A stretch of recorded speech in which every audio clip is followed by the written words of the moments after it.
প্রিয় দর্শক সবাইকে প্রীতি ও শুভেচ্ছা জানিয়ে শুরু করছি আমাদের নিয়মিত আয়োজন টেবিল টক অনুষ্ঠান। সঙ্গে আছে ডক্টর তৌহিদুল হক।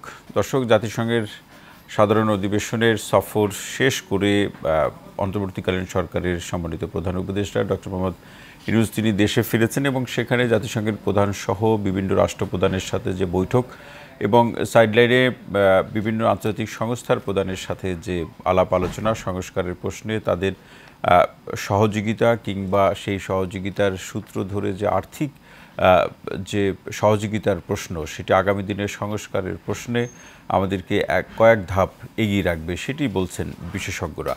এই আলোচনা বা এই সূত্রের সাথে এটিও যোগ করতে চাই যে আসলে কোটা সংস্কার তথা বৈষম্য বিরোধী আন্দোলনের সূত্র ধরে রাষ্ট্র সংস্কার বা রাষ্ট্র মেরামতের যে কাজটি চলছে সেটি সেই আন্দোলনে ছাত্র শ্রমিক জনতা সহ সকল শ্রেণী পেশার মানুষের যে অংশগ্রহণ এবং সেই অংশগ্রহণের প্রেক্ষাপটে রাষ্ট্র সংস্কারের লক্ষ্যে বেশ কিছু গুরুত্বপূর্ণ সিদ্ধান্ত বর্তমান সরকার সেটি গ্রহণ করেছে। সেই সিদ্ধান্তের ফলাফলও আমরা দৃশ্যমান, মানুষ সেটি ভোগ করছে অথবা মানুষের জীবনযাত্রার ক্ষেত্রে গুণগত পরিস্থিতি তৈরি করার লক্ষ্যেও সেটি প্রভাব বিস্তার করছে। পাশাপাশি এই মুহূর্তে বাংলাদেশের রাজনৈতিক দলগুলোর মধ্যে সংস্কারের লক্ষ্যে সহযোগিতার প্রশ্ন যেরকম রয়েছে, আবার কবে নির্বাচন হবে সেই আলোচনাটি রাজনৈতিক দলগুলোর মধ্যে অনেক বেশি জোরে সোরে আলোচনা হচ্ছে। নির্বাচনের প্রশ্নে রাজনৈতিক দলগুলো অনেক বেশি সক্রিয়। পাশাপাশি বিভিন্ন বাংলাদেশের বন্ধু রাষ্ট্রগুলো হিসাবে যাদেরকে আমরা চিনি তাদের সাথে সম্পর্ক বজায় রাখা, পেশাদারিত্বের সম্পর্ক বজায় রাখা, পাশাপাশি একটি স্বাধীন সার্বভৌম রাষ্ট্র হিসাবে বাংলাদেশের যেভাবে পররাষ্ট্র নীতি থাকার কথা বা যেভাবে পরিচালিত হওয়ার কথা রাষ্ট্র সংস্কারের মধ্য দিয়ে সেই নীতি কিংবা সেই প্রক্রিয়া যথাযথভাবে বাস্তবায়ন হবে সেটি আমরা প্রত্যাশা করি। তবে এটিও একটু আলোচনায় রাখতে চাই। আজকে সম্মানিত আলোচকদের কাছ থেকে আমরা শুনবো যে আমাদের পাহাড়ে যে অশান্তি বিভিন্ন সময় আমরা বিশৃঙ্খলা লক্ষ্য করলাম সর্বশেষ, এবং সেক্ষেত্রে রাজনৈতিক দলগুলো আমাদের সেনাবাহিনী সবাই মিলে সমন্বিতভাবেই সেটিকে তারা নিয়ন্ত্রণ করেছেন। কিন্তু এর নেপথ্য কী কারণ বা পটভূমি রয়েছে যে কারণে আসলে পাহাড়ে এই ধরনের বিশৃঙ্খলা বা অশান্তি সৃষ্টি হলো, সব কিছু মিলিয়ে আজকে আলোচনাটি করতে চাই। তারই প্রেক্ষাপটে আলোচনার শিরোনাম প্রধান উপদেষ্টার প্রথম বিদেশ সফর, অর্জন ও সম্ভাবনা। এ বিষয়ে আলোচনা করার জন্য স্টুডিওতে উপস্থিত আছেন, আমার ডান দিকে আছেন রাজশাহী বিশ্ববিদ্যালয়ের আন্তর্জাতিক সম্পর্ক বিভাগের সাবেক সম্মানিত সভাপতি অধ্যাপক ডক্টর সৈয়দ আবদুল্লাহ আল মামুন চৌধুরী, এবং সর্বডানে আছেন সিনিয়র সাংবাদিক ও জাতীয় মানবাধিকার সোসাইটির সম্মানিত যুগ্ম মহাসচিব মোহাম্মদ আব্দুল ওয়াদুদ। আপনাদের দুইজনকে অনুষ্ঠানে স্বাগত জানাচ্ছি। দর্শক, আরও জানিয়ে রাখি আরও একজন সম্মানিত আলোচক আমাদের সঙ্গে অনলাইনে যুক্ত হবেন। তিনি যুক্ত হলে তার সাথে পরিচয় এবং তার আলোচনা শুনব। শুরুতেই অধ্যাপক ডক্টর মামুন চৌধুরী স্যার, আপনার কাছে আসতে চাই যে প্রধান উপদেষ্টার যে সফর, জাতিসংঘের সাধারণ অধিবেশনের যে সফর করে আসলেন, সেখানে যে ভাষণ এবং বিভিন্ন রাষ্ট্রপ্রধানের সাথে যে তার আলাপ আলোচনা, সব কিছু মিলে যে অর্জন কিংবা প্রাপ্তির জায়গাতে বাংলাদেশ কতটা এগিয়ে থাকবে? ধন্যবাদ। আজকে দেশে এবং দেশের বাইরে যারা এই অনুষ্ঠান দেখছেন সবাইকে শুভেচ্ছা জানাচ্ছি। অত্যন্ত চমৎকার একটা বিষয় আজকে আমরা কথা বলতে যাচ্ছি। এটা খুবই গুরুত্বপূর্ণ ছিল। আমরা জানি যে আমাদের বর্তমান যে একটা ইন্টারিম সরকার গঠিত হয়েছে, তার মাননীয় প্রধান উপদেষ্টা ইতিমধ্যেই জাতিসংঘের সাধারণ অধিবেশনে অংশগ্রহণ করেছেন এবং তিনি একটি সেখানে যেটা বক্তব্য একটা দিয়েছেন, এবং আমরা দেখেছি যে তিনি যে বক্তব্যটা দিয়েছেন এটা অসাধারণ একটা বক্তব্য তিনি দিয়েছেন। কারণ আমরা জানি যে তিনি আসলে আমি একজন শিক্ষক এবং সেই হিসেবে আমি জানি যে উনি শিক্ষক ছিলেন। সেই হিসেবে ওনার কোনো রাজনৈতিক ব্যাকগ্রাউন্ড ছিল না। সো কাজেই একটা রাজনৈতিক ব্যাকগ্রাউন্ড না থাকার পর এরকম একটা রাষ্ট্রের দায়িত্বে আসার পর যে একটা চাপের মুখোমুখি হতে হয়, তার সামনে এত সুন্দর একটা বক্তব্য দেওয়া নিঃসন্দেহে খুব কঠিন। কারণ হলো যে আমাদের একটা রক্তক্ষয়ী একটা ঘটনার মধ্য দিয়ে একটা সরকার পরিবর্তন হয়েছে, এবং এই মুহূর্তে জাতি হিসেবে আমরা সবাই কিছুটা উদ্বিগ্ন যে কোন দিকে আমরা যাচ্ছি, এবং আন্তর্জাতিক সম্প্রদায়ও আমাদেরকে নিয়ে একটা কনফিউশনে ছিল যে কি হতে যাচ্ছে আসলে। তো তার ভাষণের মধ্য দিয়ে এই জিনিসটা পরিষ্কার হয়েছে যে অন্তর্বর্তীকালীন যে সরকার তারা আসলে কি করতে চাচ্ছেন। আপনারা জানেন যে একটা রাষ্ট্রের যখন সরকার পরিবর্তন হয়, আমি যেহেতু ইতিহাসের ছাত্র আন্তর্জাতিক সম্পর্ক নিয়ে কাজ করি, সেই দৃষ্টিকোণ থেকে আমরা যখন বলি যে যখন একটা অস্বাভাবিক প্রক্রিয়ায় ক্ষমতার পরিবর্তন ঘটে আমরা বলবো যে এটা অস্বাভাবিক প্রক্রিয়ায় হবো, কারণ যে রেগুলার নির্বাচনের মাধ্যমে সরকারটা পরিবর্তন হয়নি। তখন যেটা হয় যে একটা রাষ্ট্রের প্রয়োজনের প্রেক্ষাপটে পরিবর্তন, বিভিন্ন প্রেক্ষাপটে তখন একটা রাষ্ট্রের সাথে বিভিন্ন রাষ্ট্রের যে দ্বিপাক্ষিক বহুপাক্ষিক চুক্তি থাকে, সেই চুক্তিগুলোর ভবিষ্যৎ কি হতে যাচ্ছে এগুলো নিয়ে, সেটা অর্থনৈতিক চুক্তি হতে পারে, কূটনৈতিক চুক্তি হতে পারে, আরও অনেক কিছু হতে পারে, এগুলো নিয়ে আসলে কি হতে যাচ্ছে এটা একটা কনফিউশন ছিল। তিনি তার এই ভাষণের মাধ্যমে এগুলো সব কিছু পরিষ্কার করেছেন। প্রথমত আমি কয়েকটা বিষয় যদি আপনাদের সামনে আনি, যেমন কূটনৈতিক ক্ষেত্রে তিনি সেটা বলেছেন যে বাংলাদেশের সংবিধানে যেরকম আছে যে friendship to all malice two নান, এটাই তিনি মানে প্রতিধ্বনি করেছেন। তিনি বলেছেন যে বাংলাদেশ সবার সাথে বন্ধুত্বপূর্ণ সম্পর্ক রাখবে। সুতরাং আমরা দেখতে পাচ্ছি যে একেবারে স্বাধীনতার পর থেকে বাংলাদেশের এই বর্তমান ইন্টারিম সরকার পর্যন্ত যে আমাদের রাষ্ট্রের যে মূলনীতি সবার সাথে বন্ধুত্ব, কার সাথে শত্রুতা নয়, এটাও কিন্তু তিনি প্রতিধ্বনি করেছেন।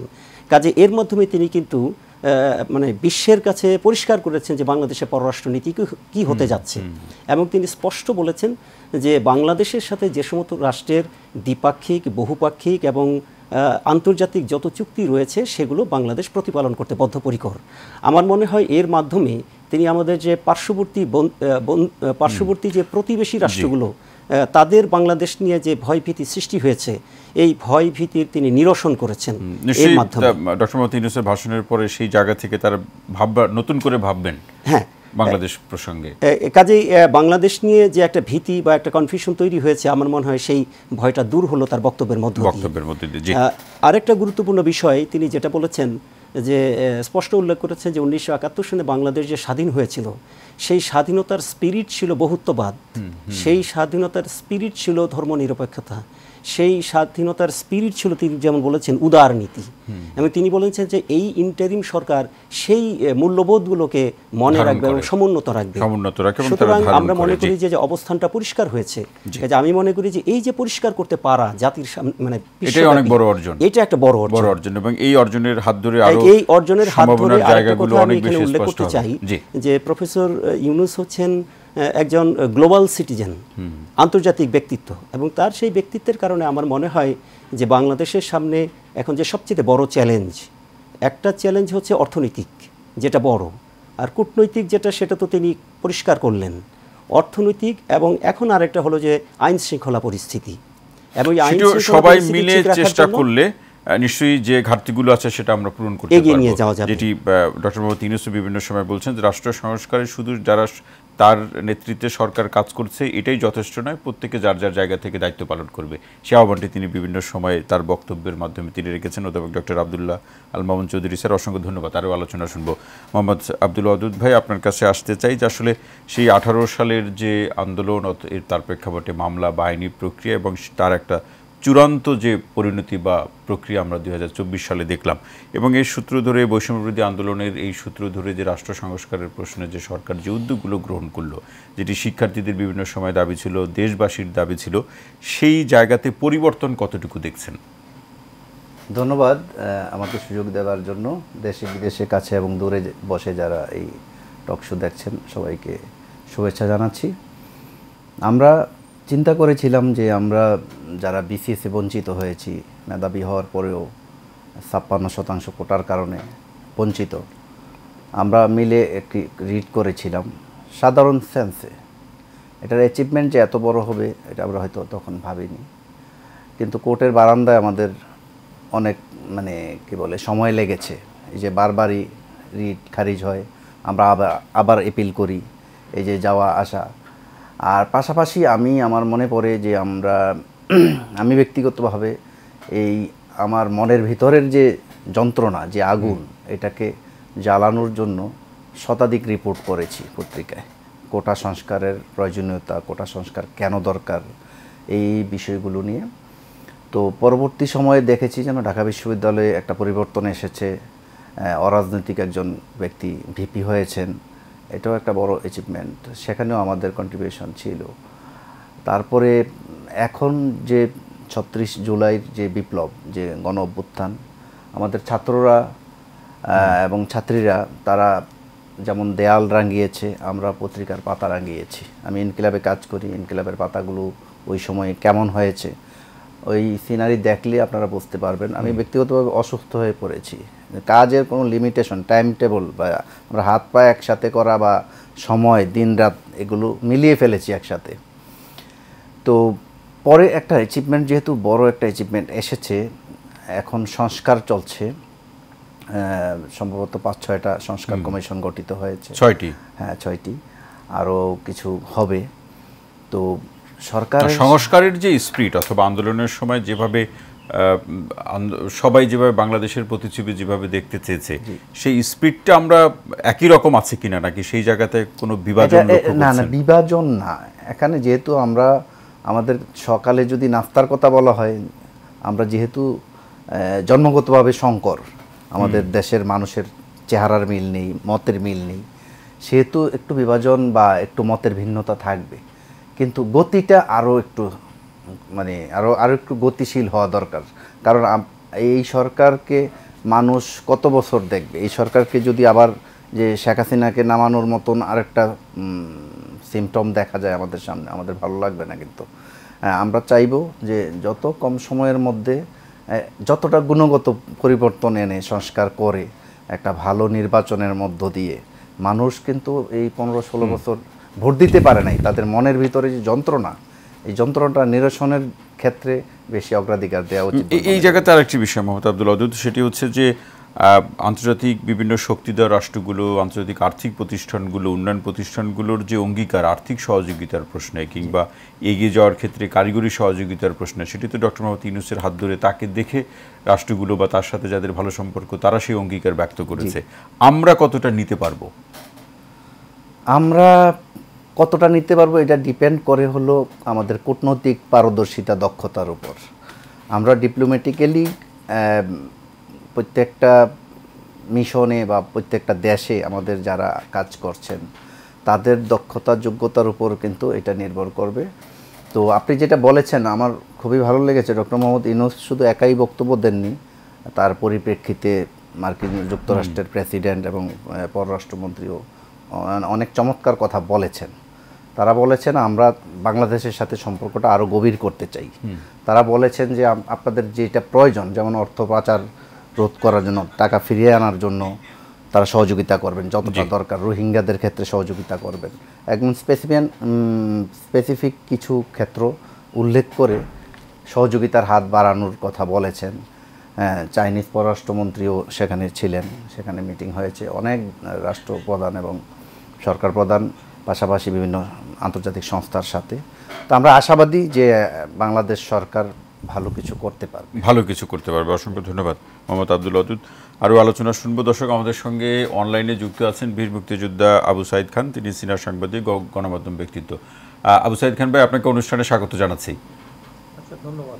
শোনা যাচ্ছে আমাকে? জি জি, আপনাকে শোনা যাচ্ছে। আমরা একটু আলোচনা শুনি। আমাদের স্টুডিওতে দুইজন সম্মানিত আলোচক আছেন। তারা ডক্টর মোহাম্মদ ইউনূসের প্রথম যে দায়িত্ব নেওয়ার পরে বিদেশ সফর, তার প্রেক্ষাপটে জাতিসংঘের এই সাধারণ পরিষদের অধিবেশনকে কেন্দ্র করে এবং যে আলাপ আলোচনা হলো, তার সূত্র ধরে যে আলোচনাটিকে আমরা বেশি গুরুত্ব দিয়ে আলোচনা করছি, যে ডক্টর মোহাম্মদ ইউনূসকে দেখে বিভিন্ন রাষ্ট্র কিংবা ব্যক্তি বা সংস্থাগুলো যে বাংলাদেশের সংস্কারের প্রশ্নে যে সহযোগিতা করতে চাচ্ছেন, সেই সহযোগিতা আমরা আমাদের দেশের যে বাস্তবতা, আমাদের রাজনৈতিক বাস্তবতা, অর্থনৈতিক বাস্তবতা কিংবা সংস্কারের প্রশ্নে আমাদের যে ঐক্যবদ্ধ হয়ে চলার যে বাস্তবতা, এই সকল বাস্তবতা মিলে সেই অঙ্গীকারকে আমরা কতটা গ্রহণ করতে পারবো?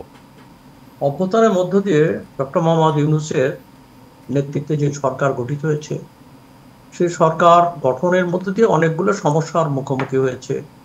যেমন প্রশাসন ভেঙে পড়েছে, পুলিশ বাহিনী এখনো তার ঠিকমতো দায়িত্ব পালন করছে না এবং নানা ধরনের অনিয়ম ইত্যাদি রয়েছে, এবং কিছু কিছু জায়গায় কলকারখানা, অস্থিরতা ইত্যাদি ছিল, সেগুলোকে খানিকটা সামাল দিতে পেরেছে। সামাল দিয়ে এখন সংস্কারের উদ্যোগটা গ্রহণ করেছে।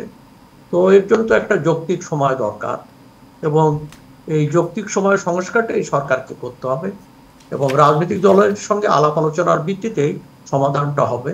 এটা বাইরের রাষ্ট্র তো আর এটা সংস্কারটা করে দেবে না।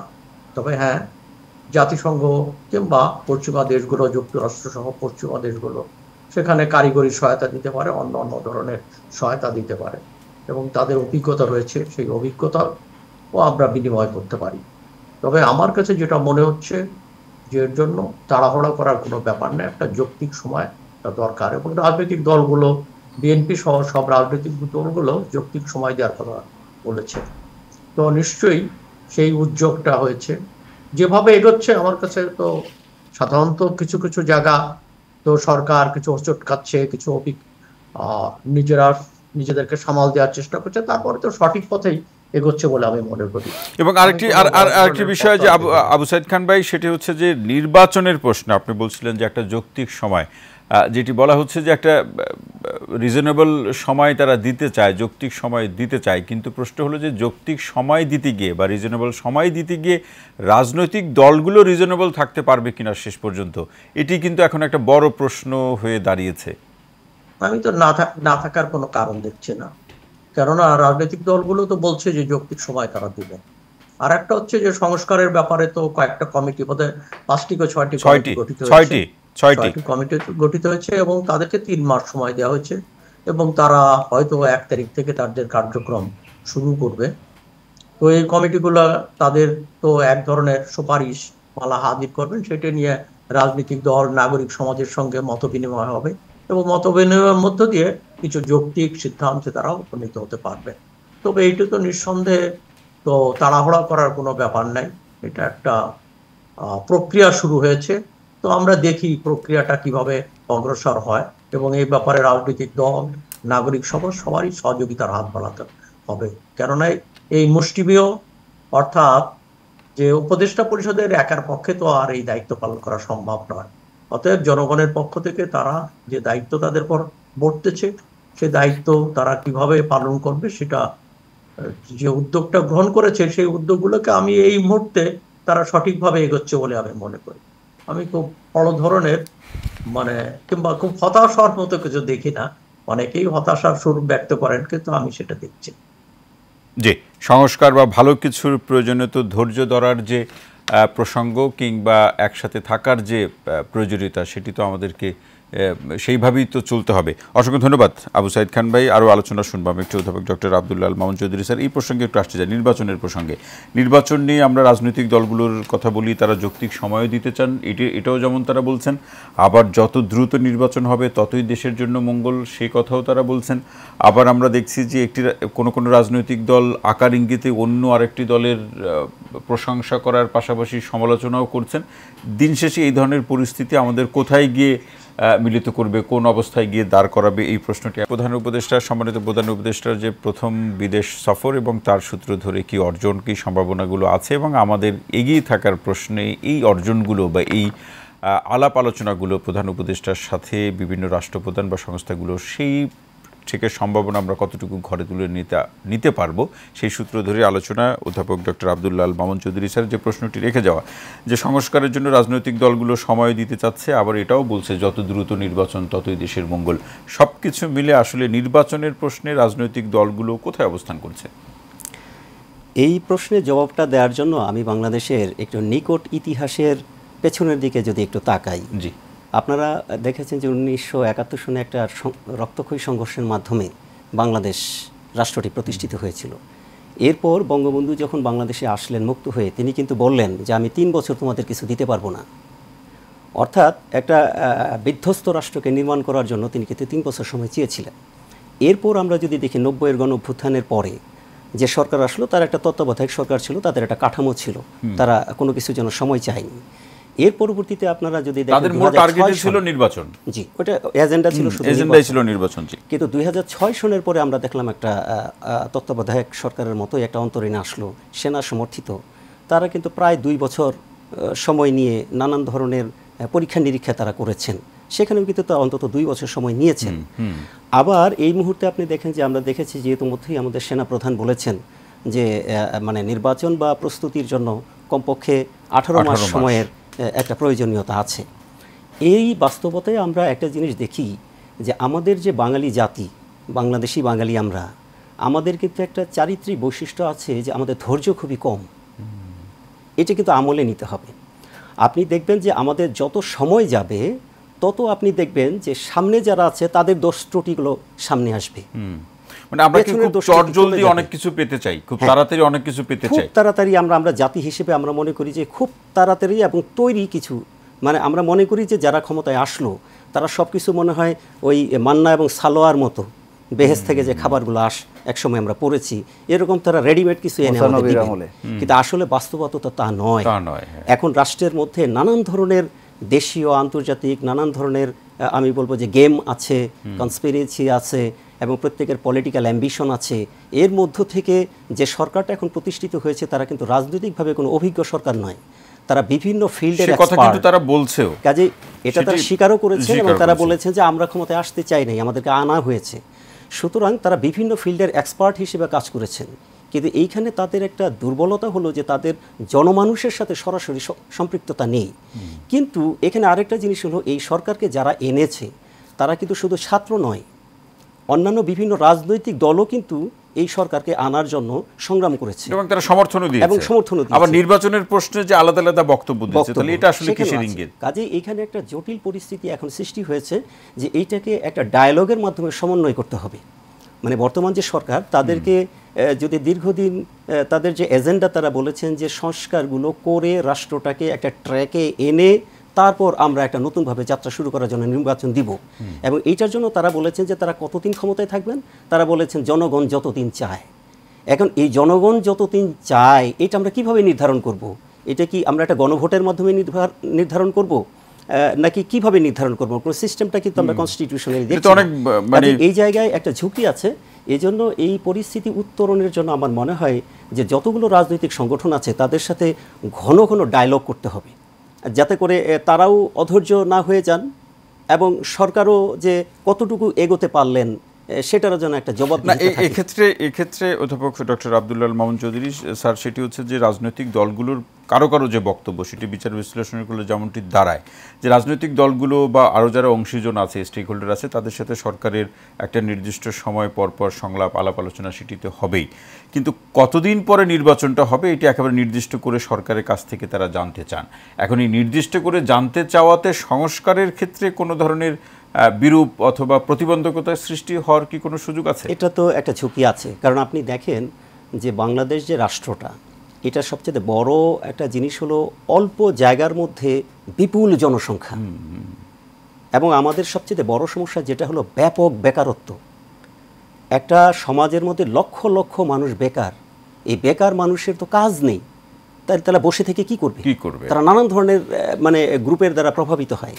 এই জন্য আমার কাছে যেটা মনে হয় যে এই সরকারের একটা স্পষ্ট করে দেয়া ভালো যে আমরা এই সময়ের মধ্যে যতটুকু পারি করব। তাতে দুইটা বিষয় হবে, রাজনৈতিক দলগুলোর নির্বাচন প্রশ্নে যে অস্বস্তি আছে সেটা স্বস্তি পরিণত হবে, পাশাপাশি তারা নির্বাচনের জন্য প্রস্তুতি নিতে পারবে। এর বাইরে আর কোনো প্রেক্ষাপট তৈরি হওয়ার কি সম্ভাবনা বা সুযোগ আছে? যেটা হলো যে প্রেক্ষাপট আমি বললাম যে বাংলাদেশে বর্তমানে রাজনীতি স্টেবল না, এটা কিন্তু সবাই বুঝছে। কারণ আপনি দেখেন একটা থিওরি এখানে, যে এটা একটা বেসিক থিওরি যে সময় যত যাবে তখন আগের সরকারের প্রতি মানুষের জনপ্রিয়তা বাড়বে। ঝুঁকি আছে, কারণ হলো যে আমার দেশের বাস্তবতা এই কারণে যে কারণ আমরা অস্থির, কারণ হলো যে আমাদের এত সীমাহীন সমস্যা সামনে, এই সমস্যাগুলো ইন্টারিম সরকার সমাধান করতে পারবে না, তাদের কাছে আলাদিনের চেরাগ নেই। কিন্তু যখনই তারা সমস্যার সমাধান করতে পারবে না, যেমন আমাদের দেখেন অনেকেই কিন্তু বলে যে পাকিস্তানই ভালো ছিল, অনেক সময় কি কথা রাগে বলে ফেলে, পাকিস্তান কি আসলেই ভালো ছিল? তা ভালো ছিল না, কিন্তু আমাদের টেন্ডেন্সি হলো আবেগ থেকে ক্ষোভ থেকে সেটা বলে ফেলে। এই বর্তমান সরকার যদি খুব বেশি সময় নিয়ে ফেলে, আরেকটা জিনিস আছে যে মনে করেন যে এই মুহূর্তে যারা আন্দোলন করে ক্ষমতায় এসছে তাদের কিন্তু নিজের একটা ক্যালকুলেশন আছে যে জনমতটা তাদের পক্ষে আছে। যখন খুব বেশি দেরি হয়ে যাবে তখন আন্দোলনকারী দলগুলোর জনমতটা হাতে নাও থাকতে পারে, ফলে তারা ক্ষমতায় যেতে পারবেন কি পারবেন না সেটাও তাদের একটা ক্যালকুলেশন আছে। কাজে তারা যেমন সংস্কারে চাচ্ছেন, কিন্তু তারা রাজনীতি করেন, তাদেরও তো ক্ষমতায় যাওয়ার স্পৃহা আছে। কাজে তারাও কিন্তু কতটুকু সময় দিবেন, ভারসাম্য করেই আসলে সংস্কারের জায়গাটি নিশ্চিত করতে হবে। অধ্যাপক ডক্টর আব্দুল আল মামুন চৌধুরী স্যার, অসংখ্য ধন্যবাদ। আসতে চাই মোহাম্মদ আব্দুল ওয়াদুদ ভাই আপনার কাছে, যে এই যে নির্বাচনের প্রশ্নে রাজনৈতিক দলগুলোর মধ্যে আলাপ আলোচনা, সেটি আপনার কাছে আপনি কিভাবে এটাকে পর্যবেক্ষণ করছেন?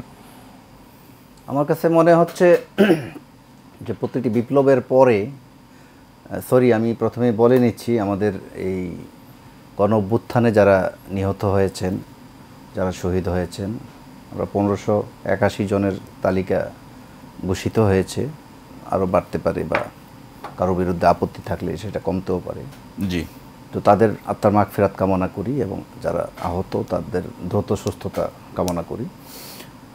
এখন ভাইদের নিজেদের মধ্যে এই যে একটা অন্তর্দ্বন্দ্বের একটা পরিবেশ, একটা ছবি নিয়ে নানা রকমের ব্যাখ্যা, হ্যাঁ, শহীদ শব্দটি আমি কেন লিখলাম, তা আমি তো লিখি নাই, সরকার একটা প্রেস নোট দিয়েছে, সেখানে শহীদ শব্দটি ব্যবহৃত হয়েছে। এখন এটার ব্যাখ্যা চান আপনারা, তো আপনারা তো 15 বছর ক্ষমতায় ছিলেন, তো আপনারা তখন ব্যাখ্যা করলেন না কেন? আপনাদের সুযোগ ছিল, এখন আমার কাছে ব্যাখ্যা চান, আমি তো ব্যাখ্যা দিচ্ছি না। সরকার যে প্রেস নোটটা দিয়েছে সেখানে এই শব্দটি সেই ব্যবহৃত হয়েছে। আদেশ, তাদের নির্দেশনা আপনি অনুসরণ করছেন। হ্যাঁ, রাইট, যে সরকারই থাকুক। এখন আমার কথা হলো ঐক্যের বিকল্প নাই। এখন আপনারা যদি ফ্রেন্ডলি ম্যাচ খেলতে এসেও এখন একজনকে ইচ্ছা করেই ধরেন ল্যাং মেরে ফেলে দেন, ব্যথা পায়, তো এটা ফ্রেন্ডলি থাকে না। আমরা আশা করব, আমরা যারা সিভিল সোসাইটির সদস্য, আমরা আশা করব যে আওয়ামী লীগ এবং বিএনপি এবং জামাতের মধ্যে আভ্যন্তরীণ যদি কোনো বিষয় থাকে আলাপ আলোচনা করে কিন্তু এটা সমাধান করা যায়। এটা যদি ওপেনলি মাঠে ছেড়ে দেওয়া হয় ছবি নিয়ে বা নানান ছোটোখাটো বিষয় নিয়ে, আগে তারা এই করেছে, পরে তারা এই করেছে, এইটা হলে এটা হবে, এইরকম না করে আমার মনে হয় যে ঐক্যবদ্ধ থাকেন সবাই, সামনের যে নির্বাচনে বিজয়ী হয়ে। না, এই জায়গাতে আব্দুল ওয়াদুদ ভাই, সেটি হচ্ছে যেহেতু এটা একটা জনগণের সরকার, জনমতের ভিত্তিতে সরকার, সেই জায়গাতে আওয়ামী লীগকেও সেটা আমি বলছি যে এই আলোচনাটি কিন্তু আছে যে সবকিছু একদম খোলাখুলি আলোচনা হোক, জনগণও জানুক, জনগণও তার মতামত দিক, এবং জনমতামত জানার একটা গুরুত্বপূর্ণ এখন মাধ্যম হলো সোশ্যাল মিডিয়া।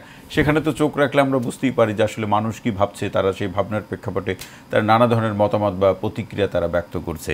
সেই জায়গা থেকে নির্বাচন বলি, সংস্কারের অন্যান্য দিকগুলো যদি বলি, সব কিছু নিয়ে খোলাখুলি আলোচনা হলেই তো খুব ভালো হবে, নাকি সেখানেও কোনো খোলাখুলি আলোচনা হলে কোনো অসুবিধা হতে পারে, সেটি কি আপনি মনে করছেন? না, খোলাখুলি আলোচনা তো হবে, এটা সব কিছু তো আর খোলাখুলি আলোচনা হবে না। প্রত্যেকটা জায়গায় পলিটিক্যাল, যেমন বিএনপির স্থায়ী কমিটি আছে, জামাতের একটা উচ্চ পর্যায়ের, সেটি তো একটা দলের অভ্যন্তরীণ, আওয়ামী লীগের একটা বিষয় আছে, তো প্রত্যেকটা জায়গায় কিন্তু স্টেজ বাই স্টেজ হবে, যেটা ওপেনলি আলোচনা করার মতো একদম জনগণকে নিয়ে, সাধারণ পাবলিককে নিয়ে, সেটা ওপেনলি আলোচনা হয়ই ভালো। কিন্তু আমরা যেটা চাই, আমরা সাধারণ মানুষ হিসাবে চাই বাজারটা যেন নিয়ন্ত্রণে থাকে, আইন শৃঙ্খলাটা যেন। কি মনে হয় বাজারে যদি যান, নিশ্চয়ই গিয়েছেন বাজারে, কি মনে হচ্ছে বাজার কি আমাদের আয়ের মধ্যে আছে কিনা, ক্রয় সীমার মধ্যে আছে কিনা? না, আমাদের প্রত্যাশিত জায়গায় আসে নাই এখনো। সরকার এই ব্যাপারে আরো বেশি চেষ্টা করবেন, আমরা আশা করি সেটা আমরা আশা করি। আব্দুল ওয়াদুদ ভাই, আরও আলোচনা শুনবো। বীর মুক্তিযোদ্ধা আবু সাইদ খান। সাইদ ভাই, এই প্রশ্নটি রাখছি যে আসলে আমাদের যে প্রতিবেশীর সাথে আমাদের যে সম্পর্ক, সেই সম্পর্কের সূত্র কোথায় গিয়ে দাঁড় করাবে দুইটি রাষ্ট্রকে, সেটি নিয়ে তো পরস্পর নানা ধরনের আলাপ আলোচনা হচ্ছে। সর্বশেষ আমরা পাহাড়ে যে অস্থিরতা দেখলাম, সেটিও এখন নানাভাবে বেশ সমন্বিত উদ্যোগের মাধ্যমে সেটি এখন নিয়ন্ত্রণে আছে, একটা শান্তি সেখানে বিরাজ করছে।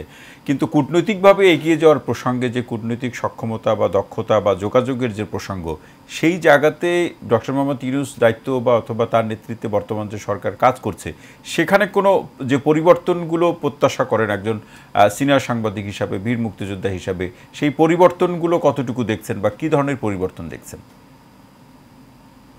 এর সঙ্গে পশ্চিমা বিশ্বের একটা দূরত্ব তৈরি হয়েছিল, বিভিন্ন প্রশ্নে দূরত্ব তৈরি হয়েছিল, এবং ডক্টর ইউনূসের সরকার গঠনের মধ্য দিয়ে সেই দূরত্ব অনেকটা ঘুচে গেছে। এবং আমরা যেটা দেখলাম যে যুক্তরাষ্ট্র সহ পশ্চিমা দেশগুলো বাংলাদেশের প্রতি যথেষ্ট আগ্রহ দেখিয়েছে, জাতিসংঘ ইতিবাচক মনোভাব অনেক ক্ষেত্রে দেখেছি আমরা, এবং দাতা, সাহায্য সংস্থা সবাই কিন্তু বাংলাদেশের প্রশ্নে সহযোগিতার হাত বাড়িয়েছে। অন্যদিকে আমরা যেটা হচ্ছে যে আমাদের কাছে গুরুত্বপূর্ণ যে প্রতিবেশী ভারতের সঙ্গে, তো প্রতিবেশী ভারতের সঙ্গে তো এক ধরনের সংকট তো তৈরি হয়েছে। সেটার কারণটা হচ্ছে যে বিগত দিনে বাংলাদেশ সরকার এবং ভারতের মোদী সরকারের মধ্যে এক ধরনের যোগাযোগ এবং সম্পর্ক ছিল, সম্পর্কটা রাষ্ট্রিক ছিল না, জনগণের সঙ্গে জনগণ কিংবা রাষ্ট্রের সাথে রাষ্ট্রের ছিল না। এটার জন্য আওয়ামী লীগ সরকারের সঙ্গে বিজেপি সরকারের সম্পর্কে পরিণত হয়েছিল। এটা ভারতের পত্রপত্রিকাও এ ব্যাপারে আলাপ আলোচনা হচ্ছে, তারাও সমালোচনা করছে। তো সেই জায়গা থেকে সম্পর্কটা, রাষ্ট্রিক সম্পর্কটা হওয়াটা জরুরি, এবং এর কারণে, এই সম্পর্ক না থাকার কারণে সেখানে কিছু সমস্যা তৈরি হয়েছে। দ্বিতীয়ত সমস্যাটা হচ্ছে যে শেখ হাসিনা ভারতে আশ্রয় গ্রহণ করেছেন, তার স্ট্যাটাসটা কি হবে, সেটা একটা গুরুত্বপূর্ণ প্রশ্ন। কিন্তু এত তো সত্ত্বেও আমরা কিন্তু একটা জিনিস লক্ষ্য করছি যে সেখানে জয়শঙ্করের আগেই, জাতিসংঘে সাধারণ অধিবেশনের আগেই তিনি ঘোষণা করেছেন যে বাংলাদেশে যা ঘটেছে সেটা বাংলাদেশের অভ্যন্তরীণ বিষয়। তো বাংলাদেশের সঙ্গে তারা সুসম্পর্ক বজায় রাখবে, এ ব্যাপারে তারা একটা বার্তা দিয়েছে। এবং যুক্তরাষ্ট্রে না, এই জায়গাতে আবু সাইদ খান ভাই, অন্যান্য আলোচনা আপনার কাছ থেকে শুনবো যে বাংলাদেশের সাথে ভারত একটা সুসম্পর্ক বা একটা গঠনমূলক, এইভাবে শব্দটা ব্যবহার করেছে, আপনি যথার্থই বলেছেন যে গঠনমূলক একটা সম্পর্ক বজায় রাখবে। এই গঠনমূলক সম্পর্কের অর্থটা আসলে কি? না, সেটা হচ্ছে যে সেখানে সম্পর্কটা, যে জায়গাটা, যে গঠনমূলক হতে হলে সম্পর্কটা হওয়া দরকার রাষ্ট্রিক সম্পর্ক, জনগণের সাথে জনগণের সম্পর্ক। সেখানে বত্যয় ঘটেছে। বত্যয় ঘটার পিছনে শেখ হাসিনা সরকার এবং মোদী সরকার উভয়ই দায়ী, এবং তারা অনেক এথিক্সকে অগ্রাহ্য করে বাংলাদেশের শেখ হাসিনা সরকারকে যেভাবে সমর্থন দিয়েছে, নির্বাচনগুলোর ক্ষেত্রেও অনেক তারা যেসব ভূমিকা রেখেছে যেটা জনগণ প্রত্যাশা করে না। তো সেই সব ভূমিকার মধ্য দিয়ে তো এখানে এক ধরনের দূরত্ব তৈরি হয়েছে। এবং জনগণ যখন আন্দোলন করছিল, জনগণ যখন শেখ হাসিনার স্বৈরাচারী নীতির বিরুদ্ধে বিভিন্ন পর্যায়ে বিভিন্নভাবে লড়াই করছিল, তখন ভারত সরকার শেখ হাসিনার সরকারকে সমর্থন দিয়ে গেছে। তার নির্বাচন সবকিছুর ক্ষেত্রেই তারা এক ধরনের স্বৈরাচারী নীতি হওয়া সত্ত্বেও তারা তাদের সমর্থন অব্যাহত রেখেছে। গণতন্ত্রের দাবিদার ভারতের কাছ থেকে জনগণ এটা আশা করে না, যে কারণে জনগণের সঙ্গেও এক ধরনের দূরত্ব তৈরি হয়েছে। এই দূরত্ব ঘোচানোর দায়িত্বটা প্রধানত ভারতের। ভারত কি ভূমিকা গ্রহণ করবে তার উপর নির্ভর করবে যে এই দূরত্ব বাড়বে কি কমবে। তো এই ব্যাপারে ভারতের পক্ষ থেকে যখন বলা হয়েছে, এবং আমরা লক্ষ্য করেছি যে অন্যান্য রাজনৈতিক দলগুলোর সঙ্গেও ভারত যোগাযোগ শুরু করেছে, বিশেষ করে বিএনপির সঙ্গে তারা তাদের হাই কমিশনার দেখা করেছে। এবং এই দেখা করার পর সেখানে মির্জা ফখরুল ইসলাম আলমগীর, বিএনপির মহাসচিব, তিনি বলেছেন যে বিএনপি এবং ভারতের সঙ্গে সম্পর্কর একটা উন্নয়ন করছে, বরফ গলতে শুরু করেছে। অর্থাৎ বিএনপিও তার অবস্থান থেকে ভারতের সঙ্গে সুসম্পর্ক চাইছে। আর প্রতিবেশীর সঙ্গে তো সুসম্পর্ক চাওয়ার বিষয়। সুসম্পর্ক মানে এই নয় যে বোঝাপড়া হবে না, বোঝাপড়া হবে, লেনদেন হবে, এবং এর মধ্য দিয়েই একটা সম্পর্ক হবে। সম্পর্ক একতরফা তো আর বন্ধুত্ব হয় না। একতরফা তো শুধুমাত্র দেওয়ার ব্যাপার নয়, নেওয়ার ব্যাপারও আছে। যেমন আমরা বিগত দিনে যেটা করেছি, আমরা একতরফা ভাবে ভারতকে ট্রানজিট দিয়েছি, তার যোগাযোগের সমস্ত রকম সুযোগ সুবিধা করে দিয়েছি, কিন্তু আমরা তিস্তা চুক্তি বাস্তবায়ন করতে পারিনি। আমাদের কাম্য ছিল নদীগুলো যৌথ ব্যবস্থাপনা, সেটা আমরা করতে পারিনি। তো এখানে তো একটা সমস্যার সৃষ্টি হয়েছে, এবং এই ধরনের পদক্ষেপের কারণে ভারত বিরোধী একটা জনমত এখানে গঠিত হয়েছে। তো এই জনমতকে যদি সেখানে, কিন্তু ভারত বিরোধী জনমত মানে এই নয় যে রাষ্ট্র ভারতের সঙ্গে আমাদের বিরোধ। রাষ্ট্র ভারত কিংবা ভারতের জনগণের সঙ্গে তো বিরোধ নেই। এখানে সরকারের ভ্রান্ত পদক্ষেপের কারণে, দুই সরকারের ভ্রান্ত পদক্ষেপের কারণে জনগণের সঙ্গে জনগণের এক ধরনের দূরত্ব সৃষ্টি হয়েছে। উভয় দেশের স্বার্থে এই দূরত্ব ঘোচানোটা জরুরি। আবু সাইদ খান, অসংখ্য ধন্যবাদ। আরও আলোচনা শুনবো। অধ্যাপক ডক্টর আব্দুল আল মামুন চৌধুরী স্যার আসতেছে। এরকম যে আসলে যেটি সাইদ ভাই বলছিলেন যে দুটি মোদী সরকারের সাথে বিগত সরকারের, শেখ হাসিনা সরকারের একটি যোগাযোগ ছিল, কিন্তু যেটি কূটনৈতিক প্রেক্ষাপটে বা দুটি বন্ধুপ্রতিম রাষ্ট্রের ক্ষেত্রে যেটি প্রয়োজন, যে জনগণের সাথে জনগণের সম্পর্কটাই আমরা সবচেয়ে প্রত্যাশা করছি। সেক্ষেত্রে মোদী সরকারের সাথে শেখ হাসিনা সরকারের সূত্র ধরে যে ভূমিকা বাংলাদেশের উপরে, সেটি হয়তো শেষ হয়েছে, কিন্তু আবার সেই ভূমিকার নতুন একটা রূপ তৈরি হলো কিনা? না, অবশ্যই। আসলে রাষ্ট্রের সাথে রাষ্ট্রের সম্পর্ক হয়, রাষ্ট্রের সাথে রাষ্ট্রের সম্পর্ক হওয়ার সুবাদেই রাষ্ট্রের ড্রাইভিং সিটে যারা থাকেন তাদের সাথে মানে উভয় রাষ্ট্রের ড্রাইভিং সিটের একটা রিলেশন হয়। কাজেই ভারত নামক রাষ্ট্রের ড্রাইভিং সিটে বসে আছে মোদী সরকার, এখানে বিগত আওয়ামী লীগ সরকার ছিল, সেই হিসেবে তাদের সাথে একটা একটা নেগোসিয়েশন ছিল, জি। কিন্তু সেটা তো এখন পাস্ট। এখন আমি মনে করি যে বিগত সরকার যে এইভাবে তাদের ক্ষমতাচ্যুত হওয়া, এর জন্য ভারতের পররাষ্ট্রনীতিও দায়ী। আপনারা লক্ষ্য করবেন যে ভারত আমরা সবসময় বলি যে একটা বন্ধুত্বপূর্ণ রাষ্ট্র। তো রাষ্ট্রের সাথে বন্ধুত্ব মানেই হলো একটা রাষ্ট্রের জনগণের সাথে আরেকটা রাষ্ট্রের জনগণের বন্ধুত্ব। আমরা তো বলি, কিন্তু তারা সেটা সেইভাবে দেখে কিনা। আমি সেটাই বলছি যে ভারতের সরকার এবং জনগণকে বুঝতে হবে যে বাংলাদেশের জনগণ কেন ভারত বিদ্বেষী হয়ে যাচ্ছে, এর জন্য দায়টা কার।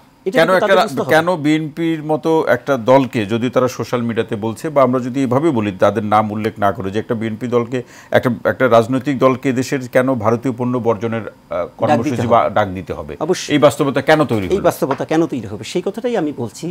যে কথাটা আমাদের সিনিয়র সাংবাদিক বলেছেন, এটা সত্যই বলেছেন যে আমরা আমাদের দিক থেকে প্রতিবেশী দেশ হিসেবে ভারতকে যতটুকু সহযোগিতা দিয়েছি বিভিন্ন সময়ে, সেটা হয়তো বিগত সরকার বেশি দিয়েছে, অন্য সরকার কম দিয়েছে, কিন্তু আমরা কিন্তু আমাদের বন্ধুত্বটা প্রমাণ করেছি। আমরা কিন্তু প্রমাণ করেছি যে আমরা একটা সৎ প্রতিবেশী হিসেবে থাকতে চাই। আমাদের পক্ষ থেকে কোনো ঘাটতি ছিল না, মানে দেশীয় প্রেক্ষাপট থেকে। রাইট। আমাদের যে প্রত্যাশা ভারতের কাছে, সেটা কিন্তু তারা পূরণ করতে পারে নাই। এখন আপনি যখন প্রত্যাশা পূরণ করতে পারবেন না, তখন তো একটা ক্ষোভ তৈরি হবেই। মানে এই জায়গাতে আমার একটা প্রশ্ন, অধ্যাপক আব্দুল্লাহ আল মামুন চৌধুরী স্যার প্রশ্নটি রেখে যায় যে প্রত্যাশা পূরণের সূত্র ধরে আমাদের রাষ্ট্র সংস্কারের যে আয়োজন, সেক্ষেত্রে আমাদের যে পদক্ষেপগুলো কূটনৈতিক সম্পর্ক তৈরি করার প্রশ্নে, ভারতের সাথে সম্পর্ক পুনরুদ্ধার বলুন, অথবা সেক্ষেত্রে একটা নতুন রূপ অথবা কাঠামো নির্ধারণ করার ক্ষেত্রে আমাদের চলার ধরনটা কেমন হওয়া উচিত? কূটনীতি বা আন্তর্জাতিক সম্পর্ক কি বলে? ভারতের সাথে বাংলাদেশের সম্পর্কের নতুন রূপ, সেই রূপ নির্ধারণ করার ক্ষেত্রে কিভাবে বাংলাদেশ হাঁটবে? আমি আমার বক্তব্যের শুরুতে যেমন বলেছি যে আমাদের বর্তমান অন্তর্বর্তী সরকারের যিনি প্রধান উপদেষ্টা, তিনি জাতিসংঘে তার ভাষণে যে মেসেজটা দিয়েছেন, সেটা কিন্তু ভারতের প্রতি একটা মেসেজ আছে। যে তারা যেটা বলেছেন যে দ্বিপাক্ষিক সম্পর্ক, চুক্তি, এগুলো যা আছে সেগুলো বাংলাদেশ রক্ষা করবে। এখন আমি মনে করি যে এই ভাষণের পূর্বে যে কনফিউশনটা ছিল, এই ভাষণের পরে আমার মনে হয় যে সেটা কনফিউশনটা দূর হয়েছে। কাজে এইটাকে ভারত হয়তোবা নতুনভাবে মূল্যায়ন করতে পারে যে বাংলাদেশের ক্ষেত্রে তাদের যে এই 1 মাস 1.5 মাসের যে নীতিটা, সেটা কিভাবে তারা পুনর্মূল্যায়ন করবে। দ্বিতীয়ত আমি মনে করি যে ভারত হচ্ছে একটা বৃহৎ গণতান্ত্রিক দেশ, এবং বাংলাদেশে যদি প্রকৃতই একটা গণতান্ত্রিক পরিবেশ সৃষ্টি করতে পারে ইন্টারিম সরকার, এটা কিন্তু ভারতের জন্য কল্যাণজনক হবে। কাজে আমার মনে করি যে ভারত সরকারের উচিত, হ্যাঁ, প্রত্যেকটা দেশের সরকারের অন্য দেশের সরকারের সাথে একটা ট্র্যাক টু লেভেলে যোগাযোগ থাকতে পারে, সেটা স্বাভাবিক। হ্যাঁ, যেমন সেটা সেটিও আমাদের দেশের এই দক্ষিণ এশিয়ার একটা বাস্তবতা। কারণ আমরা তো ঐতিহাসিকভাবে হাজার হাজার বছর যাবৎ একসাথে বসবাস করেছি। 47-এর পরে না আমরা আলাদা হলাম। কাজে হাজার হাজার বছরের সেই টানটা আপনি তো ওভারনাইট চেঞ্জ করতে পারবেন না। তো সেই হিসেবে আমরা মনে করি যে আমরা এই যে সাউথ এশিয়ার একটা রিলিজন, আপনি দেখেন ইউরোপের কান্ট্রিগুলো 30-40টা কান্ট্রি একসাথে থাকে, যার জন্য কিন্তু পুরো পৃথিবীকে তাদের একটা নির্দিষ্ট প্রোটোকল আছে। আমাদেরও আছে, কিন্তু আমরা মানি না। হ্যাঁ, সার্কটা নষ্ট হয়ে গেল, আমরা তো সার্কটা করতে পারলাম না। তো সার্ক না করি উপ-আঞ্চলিক জোট হয়েছিল, সেগুলো আমরা বাস্তবায়ন করতে পারতাম, সেটা তো আমরা করতে পারলাম না। তো সেই ক্ষেত্রে আমি মনে করি যে দক্ষিণ এশিয়ারে যে সেটা বাংলাদেশ বলি, ভারত বলি, পাকিস্তান বলি, আমরা যদি জনগণের কল্যাণ করতে না পারি, তাহলে রাজনীতির মূল্য কি? কাজে বাংলাদেশের যে পরিস্থিতি, এটার যদি মূল লক্ষ্য হয় যে জনগণের কল্যাণ, তাহলে আমার মনে হয় যে ভারতের তার দীর্ঘমেয়াদী এজেন্ডা থাকতে পারে, কিন্তু সেই এজেন্ডার বাইরেও বাংলাদেশের জনগণের কল্যাণ চিন্তা করে তারা হয়তোবা মানে নতুনভাবে সবকিছু আবার মূল্যায়ন রিভিউ করার একটা যথেষ্ট পুনর্মূল্যায়নের একটা সুযোগ আছে। অধ্যাপক ডক্টর আব্দুল্লাহ আল মামুন চৌধুরী স্যার, অসংখ্য ধন্যবাদ। মোহাম্মদ আব্দুল ওয়াদুদ ভাই আসতেছে এইভাবে যে আসলে জুলাই বিপ্লবে অনেকের যে বিতর্কিত ভূমিকা, সেই ভূমিকার প্রেক্ষাপটে মামলা হয়েছে, কিন্তু সেই মামলার ক্ষেত্রে অতীতেও আমরা যেটা দেখেছি বিগত সরকারের সময়, যে একজন ব্যক্তি যে অভিযুক্ত, সেটির পরিবর্তে অন্য অভিযোগের তার বিরুদ্ধে মামলা হচ্ছে। সেক্ষেত্রে লিগ্যাল মামলার তো লিগ্যাল মেরিটটাও আসলে কমে যায়। তো যে কোনো ব্যক্তি, যেহেতু আপনি মানবাধিকারের প্রসঙ্গ নিয়ে কাজ করলেন, ব্যক্তিত্ব মানবাধিকারের সেই প্রসঙ্গ তো রয়েছে, তিনি তো সেটা একজন ব্যক্তি হিসেবে তিনি দাবিও করবেন। তো একজন অভিযুক্ত ব্যক্তিও তো একটা দাবি থাকে যে আমি যে অন্যায় করেছি আমার নামে সেই মামলাটি হোক। অযথা মামলা হয়ে মামলার সংখ্যা বাড়িয়ে কি আসলে বিচার নিশ্চিত করা যায়? সেটি আমাদের মূল লক্ষ্য, নাকি ব্যক্তিকে একটা আইনগতভাবে চাপে রাখাটা মূল লক্ষ্য? কোনটি দেখছেন? অ্যাকচুয়ালি মানবাধিকারের যে সংজ্ঞা, সেখানে ধরেন আমাদের দেশের পরিপ্রেক্ষিতে একটি শিশু জন্মগ্রহণের পরই সে যে অধিকারগুলো পৃথিবী থেকে পাবে, সেগুলো হলো মানবাধিকার। আর রাষ্ট্র যখন তার সংবিধানের মাধ্যমে কিছু অধিকারকে স্বীকৃতি দেয়, তখন আমরা সেগুলোকে ফান্ডামেন্টাল রাইটস বা মৌলিক অধিকার বলি। জি, এইগুলি লঙ্ঘন আমরা দেখেছি যে বিগত সরকার প্রায় 3000-এর অধিক বিচার বহির্ভূত হত্যা, তারপর গুম আছে, এর সাথে আয়নাগর আছে। তো এবং তখন আমরা একটা কথা শুনতাম খুব সুন্দর, যে শেখ হাসিনা যদি না থাকে তাহলে হয়তো লাখো মানুষের কল্লা পড়ে যাবে। তো জুলাই বিপ্লবের পরে কিছু ভাঙচুর হয়েছে, এটা সত্য, এটা অস্বীকার করার সুযোগ নেই। একজন মানবাধিকার কর্মী হিসেবে আমি বলবো, একটি মানুষও যদি মারা গিয়ে থাকে তাহলে এটার দায়ও কিন্তু সরকারকে নিতে হবে একটা সময় গিয়ে, মানে যারাই দায়িত্বে থাকে। হ্যাঁ, যারাই দায়িত্বে থাকে। আমি তো জুলাই বিপ্লবের শেষ দিনগুলোতে শুধু আল্লাহর কাছে বলেছি যে আল্লাহ, যে অন্যায় করে আমি কিন্তু কাউকে ইন্ডিকেট করি নাই যে এটা এই দিকে না ওই দিকে। আমি বলেছি অন্যায়টা যে করে, যাদের কারণে এই যে রক্ত, আমাদের শিশুরা মারা যাচ্ছে, তাদের বিচার করো। বিচার কিন্তু হয়েছে। তো এইটা হলো এখন মানবাধিকার লঙ্ঘন করে আপনি কাউকে চাপে রাখার জন্য অন্য মামলা দেয়া, আমার মনে হয় না যে এটা বিবেচনা প্রসূত বা বুদ্ধিসম্মত, বা এইটা আমার মনে হয় যিনি যে মামলার জন্য উপযোগী, যিনি যে অপরাধ করেছেন, সেখানে সেই মামলায় সেই বিষয়ে তার মামলা, হ্যাঁ, অভিযোগ বা আসামি করা উচিত, যেন বিচারটাও ঠিকমতো হয়, সেটিও দেখা প্রয়োজন। অর্থাৎ আইনের অনুশাসনটা যাতে সবসময় সক্রিয় থাকে, সবসময় যাতে সেটি, আমরা ন্যায় বিচার চাই। আইনের শাসন তো অবশ্যই, কিন্তু এটার সাথে ন্যায় বিচার চাই, যেন একজন লোক একটা অপরাধী কিন্তু তার বিচার করা হচ্ছে আরেকটা অপরাধে, এইরকম যেন না হয়। বিগত সরকার এগুলো করেছে, আমরা দেখেছি বিভিন্ন গুণী ব্যক্তিদেরকে অপমানিত করেছে, অপদস্থ করেছে, অসম্মান করা। এই যে ধরেন আপনি একটা মামলা দিলেন, একটা লোক তার ফ্যামিলি বা তার সমাজের কাছে তাকে কত ছোট করা হচ্ছে, এইটা কি আপনি আবার ফেরত দিতে পারবেন? আপনি বেকসুর খালাস দিলেন, স্টিগমাটাইজড করা, হ্যাঁ, বেকসুর খালাস দিলেন, কিন্তু তার যে সম্মানহানি হলো, তার সমাজের কাছে, তার পরিবারের সদস্যদের কাছে তিনি যে ছোট হলেন, এবং মামলা হলে এক ধরনের মিডিয়া ট্রায়ালও হয়ে যায়, মামলা হলে একটা মিডিয়া ট্রায়াল হয়ে যায়। আপনি ঠিকই বলছেন, সেই সম্মানটা কিভাবে সেটি তো আসলে রিগেইন করার অথবা দেওয়ার আসলে কোনো সুযোগ নেই। আব্দুল ওয়াদুদ ভাই, অসংখ্য ধন্যবাদ। আবু সাইদ খান ভাই আসতে চাই, আপনি শুরুর দিকে আলোচনায় বলছিলেন, সেই আলোচনাটি আরেকটু বিস্তারিত শুনতে চাই। সেটি হচ্ছে ভারতের সাথে বিএনপির যে আলাপ আলোচনা, অতীতের যে সম্পর্ক, সেই সম্পর্কের সূত্র ধরে যেটি বলছে যে বরফ গলতে শুরু করেছে। প্রশ্নটি হলো যে এই বরফ গলা আসলে যে পানি, সেটা কতদূর ভেজাবে আমাদের দেশের রাজনৈতিক যে প্রেক্ষাপট, অথবা ভারতের সাথে আমাদের দেশের রাজনৈতিক দলগুলোর যে সম্পর্ক, সেই চিত্রপটে বা সেই প্রেক্ষাপটে। আবু সাইদ খান, এই ক্ষেত্রে ভারত বাংলাদেশের সম্পর্ক কেমন হবে, এই ব্যাপারে বলটা কিন্তু ভারতের কোর্টে। এ ব্যাপারে ভারতকে সিদ্ধান্ত নিতে হবে, কেননা বাংলাদেশের পক্ষ থেকে নয়, ভারতের পক্ষ থেকেই যে সব চুক্তি ইত্যাদি হয়েছে, পক্ষান্তরে বাংলাদেশের যে প্রাপ্য বিষয়গুলো, যেমন পানির উপর তার অধিকার, সেগুলোকে অস্বীকৃত হচ্ছে। কখনো বা বলা হচ্ছে যে পশ্চিমবঙ্গ সরকার রাজি হচ্ছে না, মমতা সরকার রাজি হচ্ছে না বলে তারা তিস্তা চুক্তি করতে পারছে না, ইত্যাদি কথা বলে।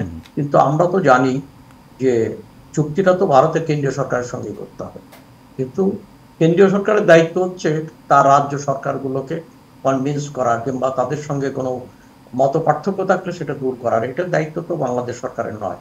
বাংলাদেশ আন্তর্জাতিক আইনেই এই পানির উপর তার ন্যায্যতা, যে ন্যায্য প্রাপ্যতা রয়েছে, সেটা তাকে দিতে হবে। এই কাজগুলা ক্ষেত্রে আমরা বাংলাদেশের পক্ষ থেকে যেসব দাবি জানিয়ে এসেছি, সেই সব দাবিগুলো উপেক্ষিত হয়ে আছে।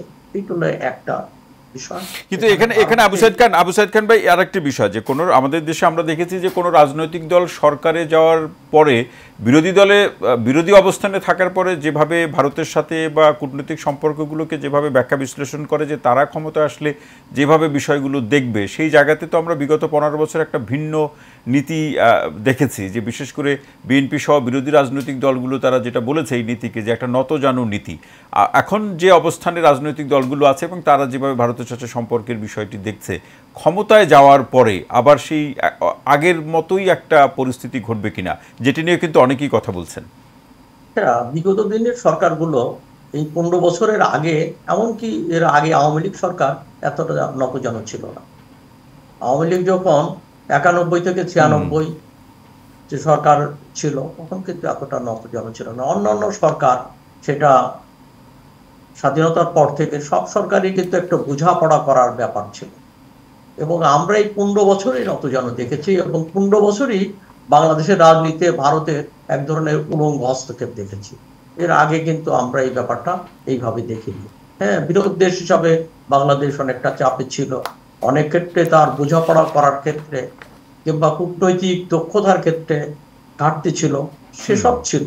কিন্তু এই ধরনের নতজানু হওয়ার ব্যাপারটা আমরা এই গত 15 বছরে দেখেছি, এবং এই নতজানু হওয়ার কারণটা আমাদের কাছে স্পষ্ট, যে শেখ হাসিনা ক্ষমতায় থাকার জন্য এবং নির্বাচন নামে প্রহসনের ভিতর দিয়ে ক্ষমতা থাকার জন্য ভারতের সমর্থন চেয়ে। জি, একেবারে শেষ লাইনটি শুনবো।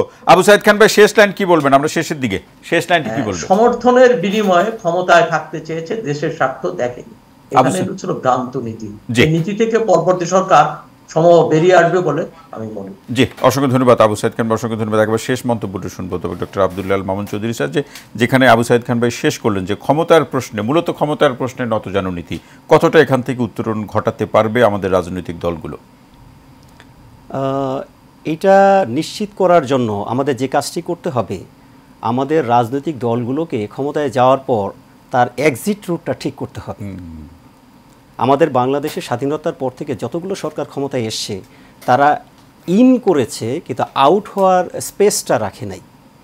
যখন আপনি সরকার ক্ষমতায় যাওয়ার পরে আপনি যে ক্ষমতা একদিন ছাড়তে হবে, এইটা মাথায় না রাখবেন এবং ক্ষমতা ছাড়তে, অর্থাৎ শুরু হয়েছে জনগণের ভোটে, আবার তাদেরকে সরানোর জন্য জনগণকে আন্দোলন করতে হয়েছে।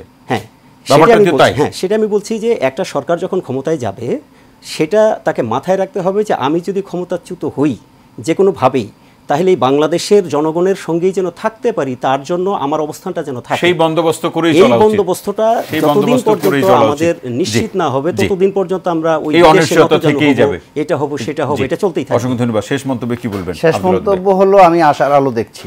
জি, এই সরকার ভালো কিছু করবে, আমাদের প্রত্যাশাগুলো পূরণ করবে, আমি সেই আশাটাই দেখছেন। অসংখ্য ধন্যবাদ মোহাম্মদ আব্দুল ওয়াদুদ, বীর মুক্তিযোদ্ধা আবু সাইদ খান এবং অধ্যাপক ডক্টর সৈয়দ আব্দুল্লাহ আল মামুন চৌধুরী, আপনাদের তিনজনকে অসংখ্য ধন্যবাদ আজকের আলোচনা আমাদের সময় দেওয়ার জন্য। প্রিয় দর্শক, আজকের মতো টেবিল টক অনুষ্ঠানটি এখানেই শেষ করছি। সবাই ভালো থাকুন, সুস্থ থাকুন, নিরাপদে থাকুন। সঙ্গে থাকার জন্য অসংখ্য ধন্যবাদ।